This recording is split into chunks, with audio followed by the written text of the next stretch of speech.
can't jack the green.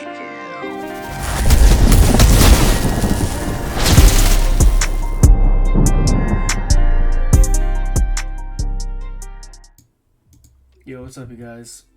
I just wanted to hop in here and do a quick little review about the price action that occurred last week, as well as where we're potentially headed. So to begin things, let's look at the interest rate markets. So again, as I stated before in a previous video, these are the T notes, and these are reverse correlated to the DXY. So like, for example, when this had the SMT here, and this one made a lower low while these made higher lows.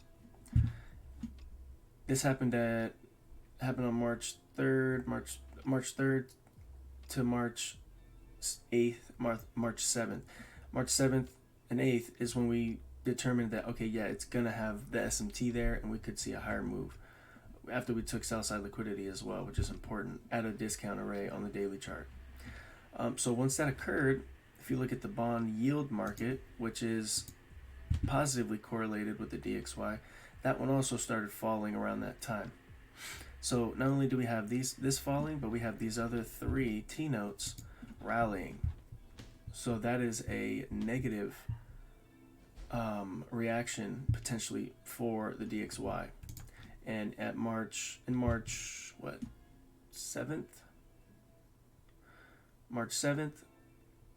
and 8th, that at the same time that SMT was forming, between those indices, or between the interest rate markets, you can see how that negative effect occurred. Again, the bond yield market here is positively correlated, so they follow each other. And then these are negatively correlated. So with this rally, and the other T-note rally, and this one declined on March 8th with the SMT. That led to DXY falling lower after it hit the premium array, while there was SMT forming in the interest rate markets. Okay, so I hope that makes sense. That's where we came from, right? And then of course price came down lower, taking out all the sell side liquidity here. We also hit this bullish order block, which acted as pretty strong support here, and then price sent itself higher, and then we came back into this daily fair value gap. You refine that down, you could see exactly where it went to. It went to this hourly fair value gap. Another thing to consider is the fact that, power 3 is present even on the monthly chart, weekly chart, all the higher time frame charts. It still occurs, right? It's still relevant. You could see how price had the monthly open here on March 1st, fell lower, expanded higher while the SMT was forming in the interest rate markets. Then price hit the daily volume imbalance, took buy side liquidity, and then ended up selling off. And then now price came back up, hit this daily fair value gap, as well as the 1 hour fair value gap, went from premium to discount, pushed price back up to a premium, and then it started selling off some more. Okay, while we're also in a bearish seasonal tendency. All right, so there's layers to this, but you can see how the logic, it makes sense. It makes sense, like everything folds together, dovetails together, right? And we can also see how this right here, this is a weekly wick that I have split. You're going to want to mark these levels as well for the coming week, because it could play a role in targeting and just overall reaction levels. Okay, so yeah, I had the Sunday's open gap marked. I had everyone paying attention to that. Let me find it real quick.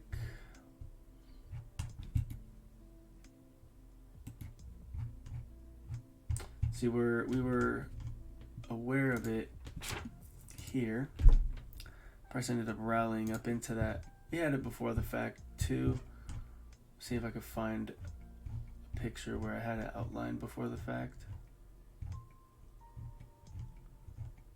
1 second.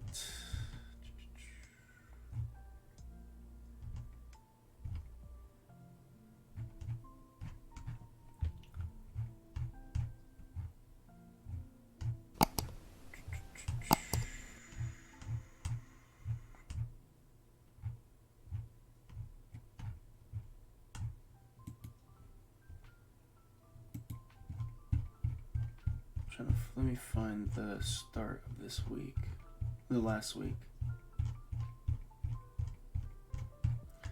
There it is.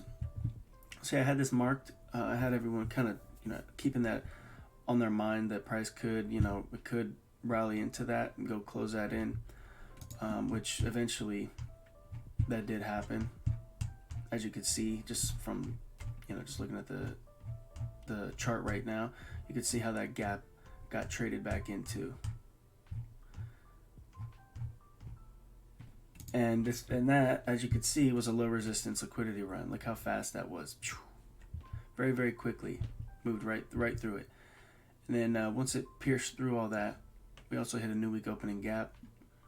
And then price was just kind of playing games all up in this area from this new week opening gap to this daily volume imbalance. And we're still kind of hovering around that area as well. I also talked about the interest rate market like I just did, but I talked to them, my private community, in the moment, gave them specific targets as well, which were met.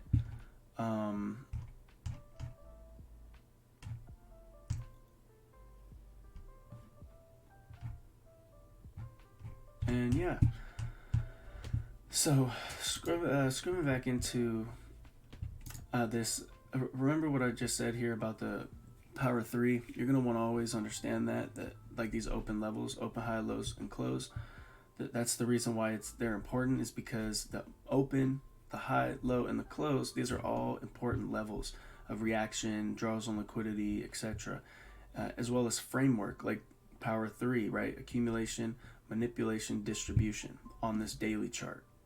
So it's not only something you look for on the lower time frames, these reference points from the higher time frames assist you, in just piecing things together and formulating a narrative. Okay. But yeah, as you can see, there's a gap here as well. Price came up into that, came up and hit this 1 hour gap, or fair value gap here at a premium. Okay, went from premium to discount, took out previous week's lows, and then once it did that, you go from this high to that low. You could see how the equilibrium point was right there, and the price kind of consolidated near it, got above it in the optimal trade entry level, and then ended up selling off again, and then came back one more time into this gap, into the midpoint, which is equilibrium. And like I said, it consolidated a little bit and then fell off. A key thing I want to point you guys to is this right here. Okay, I want you to look at this right here and read that, because this is a very important piece of information in terms of identifying high resistance and low resistance. There's more to it, of course, but this is a pretty clear, in my opinion, a pretty clear depiction of how you can go about labeling certain things or understanding which ones are high resistance, which ones are low resistance. Not only with this statement here, you could start ferreting out high resistance and low resistance, but when price has the characteristics like here, let me just come over here and show you all this. I made a cool little diagram kind of explaining it right here. Okay, so notice how on the way to here, let me just make it bigger, it's a little small. So I marked off here, said from Friday, notice how on our way to the trendline liquidity, I got an error, right? Little typo there. We showed high resistance liquidity run. See how, and it's high resistance because you could just see chop, chop, chop, like so many stop runs, so many retracements, and then just kind of continued to chop. Came up and took out the buy side liquidity, and this is a high resistance, not from the statement that I said earlier for y'all to read, but it's also the fact that we're stair climbing, going slow, small candles, deep retracements, etc. Versus this expansion here that was really aggressive and just went really quickly like this. Notice how on our way to the FVG below, which is, remember, from this statement here, when an FEG is looking to get rebalanced on the higher time frame, it's considered low resistance in most cases.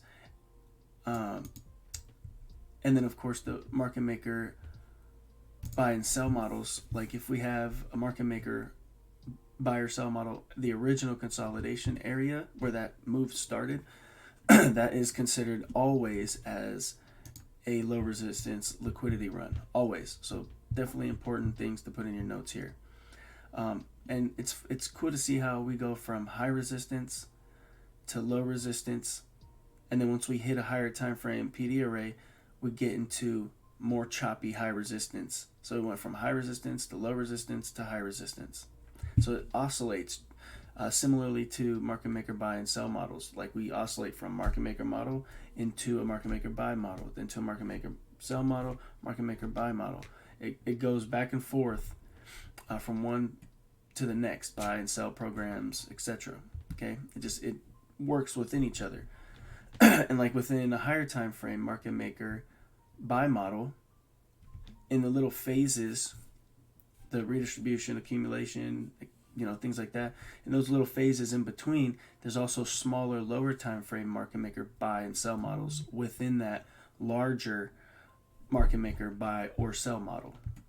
I hope that makes sense. If y'all want me to make a video about market maker models explaining how I read them and how I view them and use them, because it's part of my overall model. I use 4 models, but that's definitely a key pillar to my understanding of price and how I frame things. Always look for a market maker buy or sell model. So if you guys want me to explain deeper in terms of how I use market maker buy and sell models, definitely let me know in the comments, and I'd be happy to cater to that if that's something you guys want me to touch on. But yeah, moving forward, just looking at price right now, price looks like it's gonna seek this low here, right? We had this return back to the fair value gap. Price ended up hitting that and then ended up falling harder, basically coming down into this gap here as well as this gap here. So I wouldn't be surprised, because there's multiple gaps here, that price it could just consolidate and bounce around in this area. Not only do we have a Sunday gap, but we have these 2 gaps here as well. So it wouldn't be surprising if price is kind of slow to start off on today. But I definitely see these lows being taken. I don't see them leaving these lows, just letting them hang out. They like to make smooth areas jagged, so it likes to take those out. So that's what I'm gonna be watching for DXY. And of course, like I said, you want to mark off this wick. Okay, you want to split the You're gonna want to split this wick here into quarters, and then have those levels. You want to have your monthly open. You want to have your previous day's high, previous day's low, previous week's high, previous week's low, Friday's high and Friday's low, and then last week's just overall high of the week and low of the week. Okay, you want to look for your fair value gaps as well within this price action here. And there's a fair value gap over here. Okay, so just mark that real fast. I have a lot of these levels already written down, so I don't want to make my chart too busy. But yeah, we have the wick. We have this discount array.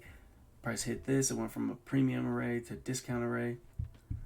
And we took out previous week's lows. So imagine if you were smart money, you took all these out because you have a big buy order. This would have been perfect to pair buys, and that's what happened here. They paired these sell stops with their buy order, and then they offloaded it from a discount to a premium. They offloaded it up here. Okay, and then once that happened, price ended up collapsing, attacking these lows again. So yeah. So in terms of next week's kind of analysis for DXY, I feel like we still have some room to go lower. We could take out these equal lows here. We do have a volume imbalance in here. We have another one in there, and we also have one in here. So you could see how there's multiple, like new week opening gap here. There's multiple gaps in this area. So it wouldn't be surprising, or it's not surprising to see this kind of thing occur, because like ICT has said, when there's a bunch of gaps layered together, that's essentially what consolidation is, right? It's just stuck in one area, delivering both sides to be efficient. And when there's a bunch of gaps, price likes to trade back to those areas, retrade them, rebalance them, whatever you want to call it. So yeah, that's also another scenario that could occur, is a consolidation, right? Plus we have FOMC, I believe. Let's go check out what the next week holds. Okay, so we have high impact on this day, on Tuesday, for USD. We got FOMC, oh man, and a fund rate announcement.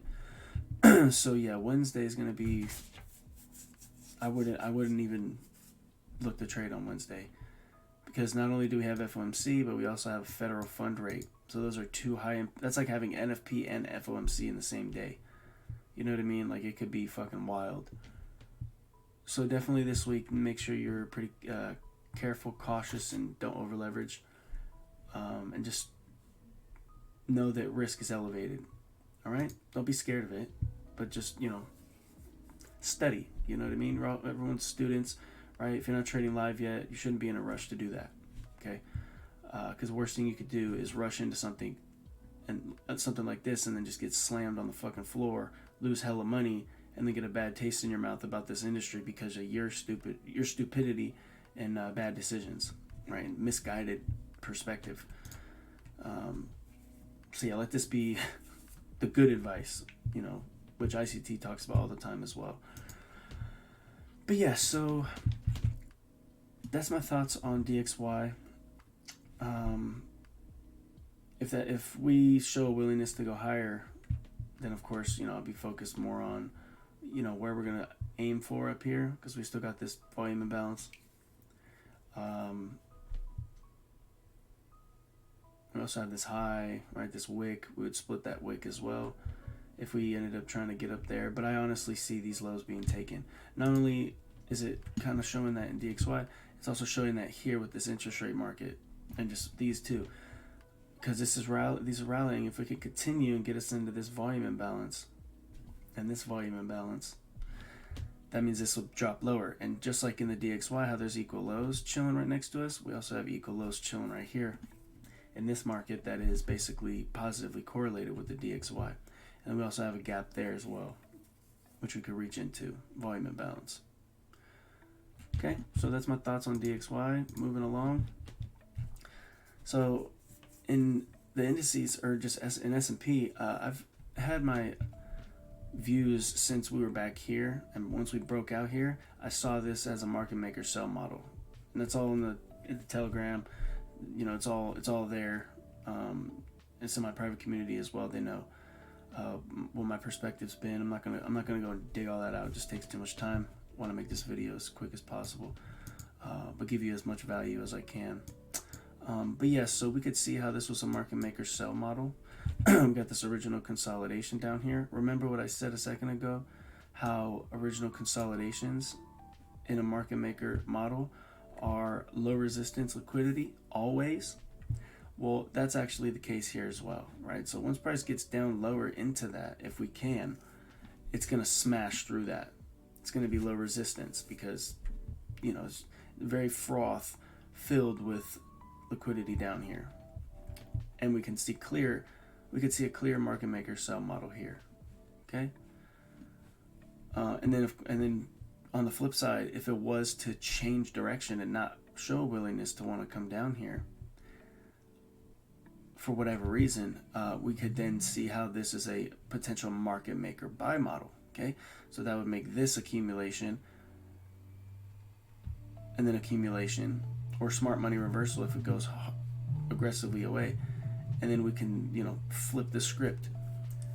Things oscillate from high resistance to low resistance, and then from market maker buy and sell models to market maker buy model to market maker sell model, market maker buy model, all within a price leg or just a higher time frame framework. Like this is a market maker sell model, but in this leg here of the accumulation, we could see a market maker buy model to get us above here.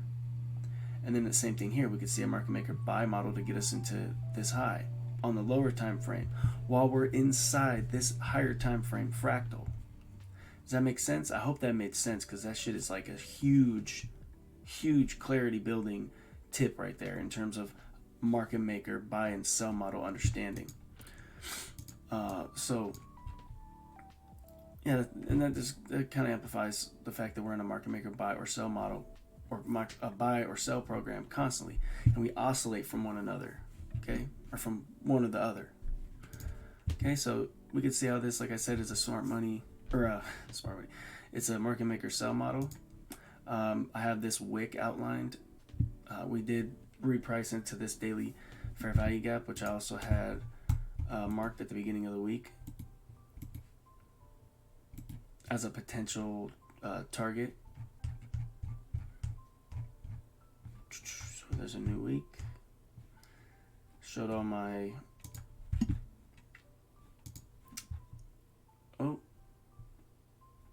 so yeah, this was what I had before. This is from 2 weeks ago. I assumed that we would come back into here. I said looking for a price to rally and cover some of the price action that occurred from 2 weeks ago, how it was hella heavy.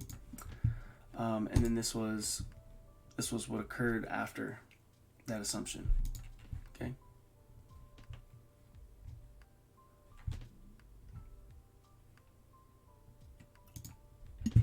See, and I was saying how price should give us that retracement back into there. And then from this understanding here, or just from this view, we can go to, this was from last week. Not last week, but the week before that. Okay, this was when price was extremely heavy, basically 2 weeks ago. That was all in here. Okay, and I said we were probably going to rally up into there. And what did price do? It did exactly what I said it was going to do. Okay, and all throughout there we've been dialed in. Okay, make sure you get in the Telegram so you can follow along with that, because there's tons of gems and stuff that I'll be posting there. And don't forget to like, comment, and subscribe as well if you haven't done that already, because I'm looking to smash out a lot of value for you guys, and I'm here to help you guys with whatever you need. So you support me, I support you, right? But yeah, so pretty much we see how this is in a market maker sell model. Prices, in my opinion, we're gonna potentially reach down into here. We do see how the midpoint of the wicks on the daily chart, they keep getting respected, so that could lean us towards potentially seeing this have a hard time getting down below here, especially if the DXY decides to continue being bearish. If it doesn't pick up any steam to go higher, then that would, basically put my perspective into looking for higher prices. But that's, it's all a waiting game and speculation at that point, because we haven't even opened. But given the fact that we're here currently, we want to find our previous day's lows, previous week's lows, previous day's high, previous week's high, Friday's high, Friday's low. All those areas are areas you're going to want to keep marked on your chart. I have them written down, so my stuff isn't like extremely busy. But yeah, so looking at the lower time frame intraday charts, we can see how price basically consolidated from Sunday to basically Thursday, and then Thursday gave us this optimal trade entry to come and attack that daily fair value gap, which we had outlined before the fact. Again, go look at the Telegram and stuff like that, because it's too much work to go back and just dig through it. At least for me, because I'm making the video. But yeah, so given the fact that we're here, all right, price also came back down into there. Like I just explained, this whole trend line, or the whole low resistance liquidity run and high resistance liquidity runs that we saw. if we come over here to, let's go to the 4 minute. Let's go take a look deeper. So from this high to that low, once this low broke, if you were trusting the fact that you were bearish, you can also see how this was a YouTube model. It took the buy side, ran the sell side, and then came back and returned into the fair value gap. Also, this is a breaker. Okay, this low. Draw that out. You could see how that's also in confluence with the implied fair value gap. I showed over here.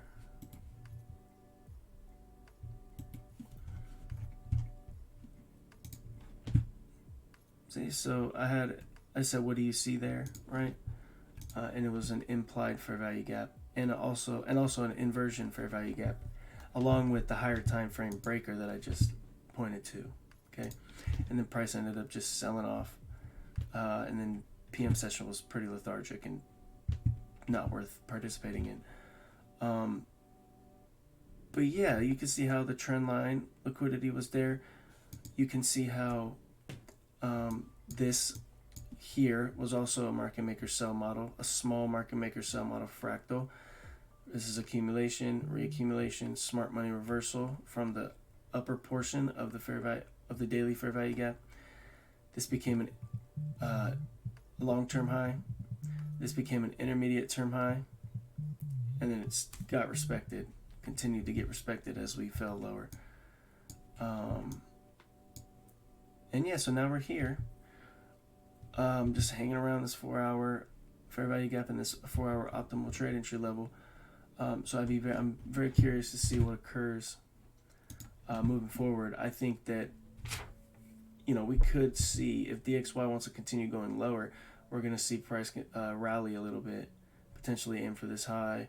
Could split this wick as well in half, and then we also have this high and this wick, as well as this this upper fair value gap here as well. And we also have this consecutive series of up candles. You can mark that open, and that's also a potential draw on liquidity. But we're inside this daily fair value gap, so I assume that if price on DXY could find a way to turn around and go bullish, then we could definitely trust the fact that we could go down below these lows over here, and for this low, these lows, and this low, split the wick there, and then those could be targets as well. But yeah, we're inside this order block too, this 1-hour order block. If you go back and view some of the stuff that I was sending in the Telegram last week, you could see all this stuff being talked about in the moment, not just in hindsight. Okay. So yeah, with that being said, I hope that's clear in terms of what I'm looking for. I just want to wait and see how price opens up, so then we can get our present day new week opening gap, or present week new week opening gap, and then just see what we can do moving along through that throughout the week. Okay.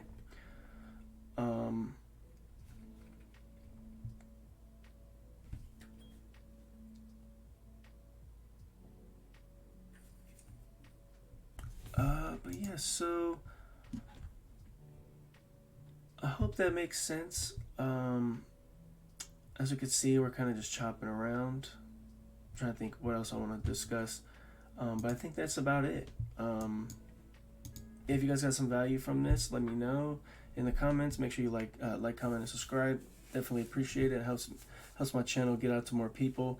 If you guys have any questions or topics you'd like me to discuss more in detail, or just amplifications of, I would be very happy to do that for you. You just have to let me know, and I'm here to help. You know what I mean? So make sure you join the Telegram as well. If you're interested in one-on-one mentorship, I also offer that. If not, that's cool too. I got a ton of free stuff that is coming and is already out. You know what I mean? So make sure you stay tuned for that. Make sure you follow on all my socials, specifically Twitter and Instagram, because that's where I spend most of my time. And then, of course, here on YouTube as well. All right? So, like I said, if you guys have any questions, let me know. But other than that, I hope you guys have had a wonderful weekend, and I hope you guys have a safe, profitable week. Till next time.